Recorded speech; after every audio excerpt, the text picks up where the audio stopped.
अस्सलाम वालेकुम दोस्तों आज हम बड़ी एक important judgement Islamabad high court की PLD 2022 इस्लामाबाद 120 डिस्कस करेंगे। ये judgement honourable justice Babar Sattar sahab की है। इसमें सेक्शन 491 CRPC के तहत हेबियस कस्टडी की रिट और आम रिट में फ़र्क जो है वो बयान किया गया है। इस नुक्ता पर इस्लामाबाद हाई कोर्ट के मोहतरम जज जनाब बाबर सत्तार साहब का जो फैसला है वो हमारे सामने है।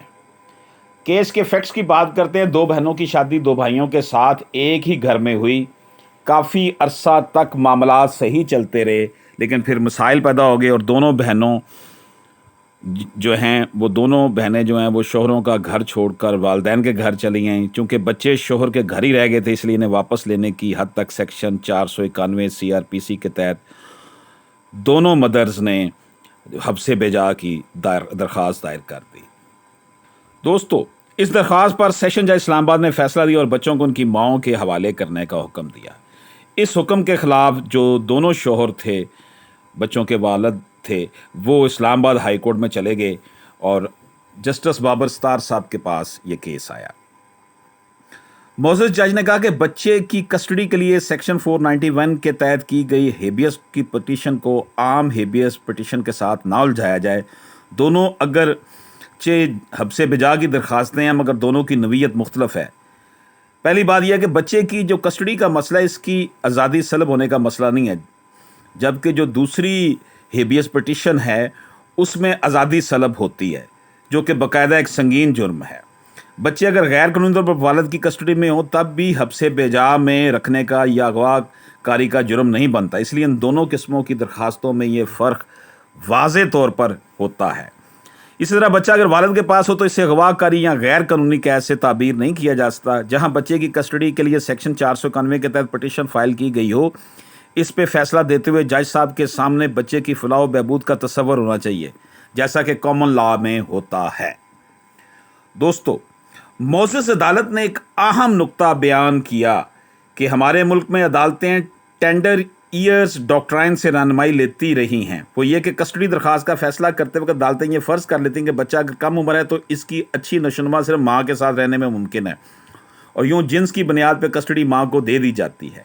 इस पर मोअज़्ज़ज़ अदालत ने कहा कि माशरती नफसियाती तहकीक ये सवाल उठाती है कि मदर जो है वही कम उम्र बच्चों की नशोनुमा के लिए बेहतरीन ऑप्शन है।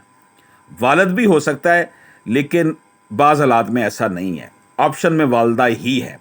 मोअज़्ज़ज़ अदालत ने कहा कि तहकीक से बात साबित होती है कि बच्चे की फलाह बहबूद के लिए मखसूस जिन्स का तस्वर अपनाना सही नहीं है, बल्कि अब हमें जेंडर न्यूट्रल अप्रोच अपनाना चाहिए। यानी अब हमें बच्चे की कस्टडी की दरख्वास्त का फैसला करते हुए ये नहीं देखना चाहिए कि उम्र की फ़लाँ हद तक वालदा को कस्टडी मिलनी चाहिए और उम्र की फ़लाँ हद के बाद वालिद को मिलनी चाहिए। अब हमें वालिद या वालदा की बहस से निकलकर जेंडर न्यूट्रल अप्रोच अपनाकर सिर्फ और सिर्फ बच्चे की फ़लाह को देखना होगा। ऑनरेबल कोर्ट ने कहा कि कस्टडी दरख्वास्त के वक्त अदालत ने यह भी देखना है कि वालिदैन में से कौन इब्तदाई तौर पर ख्याल रखने वाला है, बच्चा किसके साथ नफसियाती और जिस्मानी तौर पर जुड़ा हुआ है। अदालत ने देखना है कि आम तौर पर वालिदैन में से जो भी बच्चे की जिस्मानी व नफसियाती ज़रूरियात पूरी करता हो या करती हो वही बच्चे की कस्टडी का हकदार है। यानी ये फ़ैसला जो है उर्फ़ आम में रवाज पाने वाला अमल होगा। इसके बाद मोअज़्ज़ज़ अदालत ने बच्चों को चैम्बर में बुलाकर इनके साथ गुफ्तगू की और इन्हें और जज करना चाहा, जजमेंट देखनी चाहिए कि इनमें वाज़े हुआ कि बच्चों की ब्रेन वॉशिंग की गई और माँ के ख़िलाफ़ इन्हें भड़काया गया है।